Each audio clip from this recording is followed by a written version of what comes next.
ये है super hit Sindhi double छोला जो बन रहा है डाडो सिट्ठू के इस एपिसोड में। दाल छोला ढबल। भीगे हुए छोलों को बॉईल करेंगे नमक, हल्दी, सोडा और चाय पत्ती के पानी के साथ गहरे रंग के लिए। छोलों को हल्का सा मैश कर लेंगे और बनाएंगे एक खास रोस्टेड मसाला मिक्स। प्याज को एम्बर ब्राउन होने तक पकाना है। फिर जाएगा हींग, ginger garlic green chilli paste, लाल मिर्च, धनिया पाउडर, मसाला मिक्स और टमाटर। मुझे कमेंट्स में ज़रूर बताइए आप छोले कैसे बनाते हैं।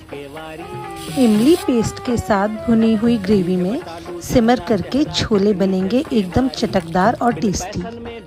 कुलचे या भटूरे नहीं, बटर लगी डबल रोटी यानी ब्रेड के साथ जाएंगे ये छोले। ढेर सारा प्याज, धनिया और चटनी डाल के तो सेव कर लो ये रेसिपी, क्योंकि